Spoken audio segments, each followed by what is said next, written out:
మరి ఎల్బీ నగర్ అంటేనే కంప్లీట్గా ఉద్యమానికి పూరిటిగడ్డగా చెప్పొచ్చు. తెలంగాణ ఉద్యమంలో కేసీఆర్ గారు నవంబర్ 29 నాడు ఎప్పుడైతే దీక్ష కూర్చున్నారో అదే రోజు మరి శ్రీకాంతాచారి తమ్ముడు ఆనాడు ఆత్మ బలిదానం చేసుకోవడం జరిగింది. ఆ తర్వాత హాస్పిటల్లో ఉంచి తమ్ముడిని కాపాడుకునే ప్రయత్నం ఎంత చేసినా కూడా అది సాధ్యపడక డిసెంబర్ 3వ తారీఖు నాడు మరి తను ప్రాణాలు వదిలిన విషయం కూడా మనందరికీ తెలిసిందే. ఒక పక్క దీక్ష, ఇంకొక పక్క ఈ బిడ్డలు చేస్తున్నటువంటి త్యాగాలు, ఇంకొక పక్క వారి స్ఫూర్తితోని యావత్తు తెలంగాణ కూడా రగిలి ప్రతి ఊర్లో కూడా దీక్షా శిబిరాలు వెళ్ళడం, ప్రతి ఊర్లో కూడా ఆడబిడ్డలు బోనాలు బతుకమ్మలు ఎత్తుకొని ప్రొటెస్ట్ చేయడం, విద్యార్థులు అన్ని యూనివర్సిటీల్లో మరి పోరాటం చేయడం, ఉద్యమకారులు ఎక్కడికక్కడ పంతం పట్టుకొని ముందుకెళ్లడంతో ఇవాళ రాష్ట్రాన్ని సాధించుకున్న విషయం మనందరికీ తెలిసిందే. మరి శ్రీకాంతాచారి త్యాగాన్ని మాటల్లో కొలవలేము, అట్లని ఏమని మరి శ్రీకాంతాచారి త్యాగాన్ని కొలవాలో కూడా తెలియనటువంటి పరిస్థితి.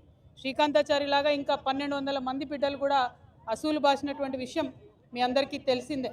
మరి ఇవాళ వారి త్యాగాల పునాదుల మీద రాష్ట్రం ఏర్పాటైంది. ఏర్పాటైన రాష్ట్రంలో ఆనాడున్న బీఆర్ఎస్ గవర్నమెంట్ మరి కొంతమందికి న్యాయం చేసింది, ఇంకా న్యాయం చేయాల్సిన వాళ్ళు ఎంతోమంది ఉన్నారు. ఆనాడు ఉద్యమంలో ఉన్నటువంటి అనేక మందిని మరి గౌరవించుకోవాల్సినటువంటి అవసరం ఉన్నది, ఉద్యమకారులను ఆదుకోవాల్సినటువంటి అవసరం ఉన్నది. మరి ఆనాడు ప్రభుత్వం అమరవీరుల పేరు మీద మంచి స్తూపాన్ని నిర్మించింది, కాకపోతే ఏ ఒక్క ప్రాజెక్టుకు కూడా మరి ఏ ఒక్క అమరవీరుడి యొక్క పేరు పెట్టలేదు. మరి ఇప్పుడు కాంగ్రెస్ ప్రభుత్వం వచ్చింది, వాళ్ళు అదే చెప్పొచ్చిండ్రు, మేము అమరవీరులను గౌరవిస్తామని చెప్పిండ్రు.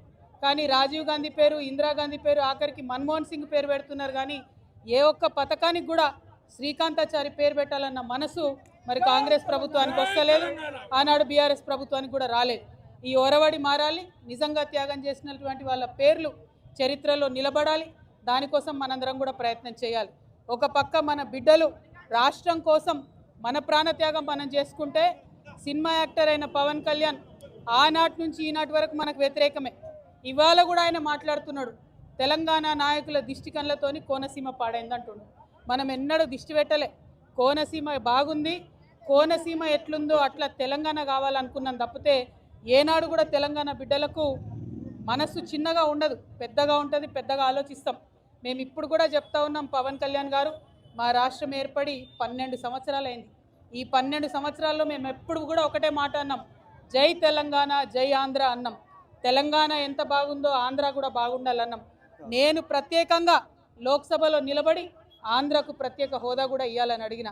మేము తెలంగాణ వాళ్ళం ఎప్పుడు కూడా పక్కోంది గుంజుకోవాలని చూడం, పక్కోడు బాగుంటే మా కళ్ళు మండయి, మేం బాగుండాలని కోరుకుంటాం తప్పితే పక్కవాడు చెడిపోవడాలని ఎప్పుడు కోరుకోలేదు. మా ఉద్యమంలో ఒకవేళ మేము అట్లా కోరుకున్నట్టయితే ఉద్యమ స్వరూపం వేరేలాగుండే. మా బిడ్డలు ఆత్మ బలిదానాలు చేసుకున్నారు తప్పితే ఒక్క పరాయి రాష్ట్రం వాడి వ్యక్తి మీద కూడా చెయ్యి ఎత్తలేదు మేము ఎప్పుడు కూడా. ఆ విషయాన్ని దయచేసి పవన్ కళ్యాణ్ గారు గుర్తుపెట్టుకోవాలి. ఆనాడంటే మీరు సినిమా యాక్టర్ ఏమన్నా నడిచింది, ఇవాళ మీరు డిప్యూటీ చీఫ్ మినిస్టర్, మీరు ఆంధ్రప్రదేశ్ యొక్క ప్రజలను దేశవ్యాప్తంగా రిప్రజెంట్ చేస్తారు.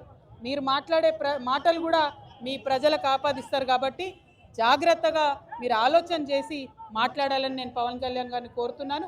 మరి అదేవిధంగా రాష్ట్ర ఉద్యమంలో అమరులైనటువంటి వారికి మరొకసారి మనస్ఫూర్తిగా నివాళులర్పిస్తూ ఉద్యమకారులకు సంబంధించి 250 గజాల జాగా, పెన్షను, అదేవిధంగా గుర్తింపు కార్డు ఏదైతే కాంగ్రెస్ ప్రభుత్వం ఇస్తాన్నదో డిసెంబర్ 9 నాడు ఖచ్చితంగా అనౌన్స్ చేయాల్సిందే.